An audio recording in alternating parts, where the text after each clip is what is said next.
Halo, assalamualaikum teman-teman semua. Apa kabar? Kembali lagi di channel Atap. Kali ini saya akan membawakan kisah legenda dari Jawa Timur, Calon Arang.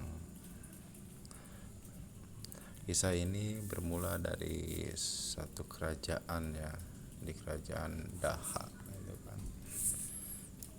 Di kerajaan Daha Kediri pada masa pemerintahan Raja Erlangga yang arif dan bijaksana, hiduplah seorang janda yang sangat bengis bernama Calon Anggrang. Ia tinggal di desa Grah.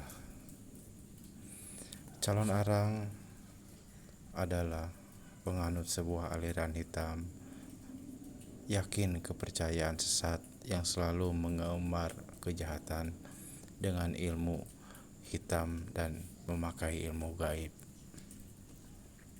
Ia mempunyai seorang putri bernama Ratna Manggali. Karena putrinya sudah cukup dewasa, Calon Arang tidak ingin Ratna Manggali menjadi perawan tua.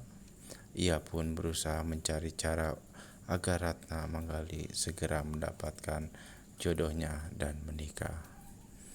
Akan tetapi, karena sifatnya yang bengis, Calon Arang tidak disukai oleh penduduk Gira.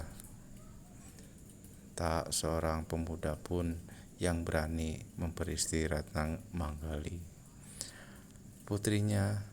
Hal ini membuat marah Calon Arang. Ia berniat menghukum warga desa Gira. Dikerahkan anak buahmu, cari seorang perawan tua hari ini juga sebelum matahari tenggelam. Perawan itu harus dibawa ke Candi Durga. Perintah Calon Arang kepada Krakah, seorang anak buahnya. Krakah segera mengarahkan cantrik-cantrik Calon Arang untuk mencari seorang perawan. Suatu pekerjaan yang tidak terlalu sulit bagi para cantrik Calon Arang. Sebelum matahari terbit, gadis perawan yang malang itu sudah dibawa ke Candi Durga. Ia berusaha berontak dan meronta-ronta. Lepaskan aku, teriaknya. Lama-kelamaan gadis itu pun lelah karena kehabisan tenaga dan jatuh pingsan. Kemudian dibaringkan di altar persembahan. Tepat pada tengah malam yang gelap gulita, Calon Arang mengorbankan gadis yang tak berdosa itu untuk dipersembahkan kepada Betara Durga, Dewi Angkara Murka.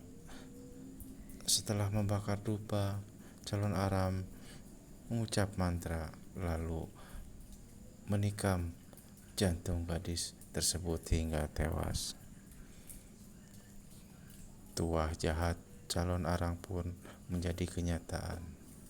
Desa Girah diterjang banjir dan luapan sungai Berantas. Siapapun yang terkena percikan air sungai Berantas, ia pasti akan menderita sakit dan menemui ajalnya. Akibat ulah Calon Arang itu, rakyat semakin menderita, korban semakin banyak. Pagi sakit, sore meninggal. Tak ada obat yang dapat menanggung atau menanggulangi wabah penyakit aneh itu. Melihat kejadian tersebut, Pablo Erlangga marah besar. Ia pun menabuh genderang perang untuk melawan dan menangkap Calon Arang. Rakyat sangat gembira mendengar bahwa Calon Arang akan ditumpas. Para prajurit yakin bahwa tugas suci itu akan menjadi bangga dan merasa yakin bahwa tugas tersebut akan berhasil berkat doa restu seluruh rakyat. Sesampainya di desa kediaman Calon Arang, ledakan-ledakan menggelegar di antara para prajurit kerajaan Daha. Mereka tiba-tiba menggelepar di tanah tanpa penyebab yang pasti. Korban pun berjatuhan. Calon arang mampu merobohkan lawannya dengan jarak jauh maupun tanpa senjata. Prabu Erlangga pun mencari cara lain untuk mengalahkan calon arang. Untuk dapat mengalahkan calon arang, kita harus menggunakan kasih sayang, kata Empu Baradah dalam musyawarah kerajaan. Kekesalan calon arang itu disebabkan belum ada seorang pun yang bersedia menikahi putri tunggalnya. Empu Baradah kemudian meminta Empu Bahula agar dapat membantu dengan tulus untuk mengalahkan calon arang. Empu Bahula yang masih lajang diminta bersedia memperistri Ratna Manggali. Dijelaskan bahwa dengan memperistri Ratna Manggali, Empu Bahula dapat sekaligus memperdalam dan menyempurnakan ilmunya. Akhirnya, rombongan Empu Bahali berangkat ke desa Gira untuk meminang Ratna Manggali. Calon arang pun bahagia. Pernikahan antara Empu Bahula dan Ratna Manggali pun berlangsung. Mereka saling mencintai satu sama lain. Di sisi lain, Empu Bahula memanfaatkan suasana tersebut untuk melaksanakan tugasnya. Empu Bahula pun bertanya kepada istrinya, apa yang menyebabkan Nyi calon arang begitu sakti?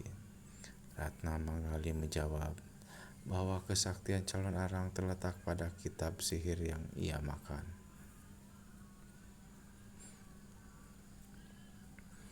Empu Bahula segera mencari cara dan mengatur sesaat untuk mencuri kitab sihir tersebut. Ia pun berhasil dan kitab itu langsung diserahkan ke Empu Baradah. Amarah calon arang meledak ketika mengetahui kitab sihirnya lenyap. Sementara Empu Baradah mempelajari kitab sihir tersebut dengan tekun. Setelah berhasil, ia pun menantang calon arang. Sewaktu menghadapi Empu Baradah, kedua belahan telapak tangan calon arang menyemburkan jilatan api. Begitu juga kedua matanya. Empu Baradah menghadapinya dengan tenang. Ia segera membaca sebuah mantra untuk mengembalikan jilatan api itu dan semburan api ke tubuh calon arang. Karena kitab sihir sudah tidak ada padanya, tubuh calon arang pun hancur menjadi abu dan tertiup angin kencang menuju lautan selatan. Sejak itu, desa Gira menjadi aman tentram sedia kala.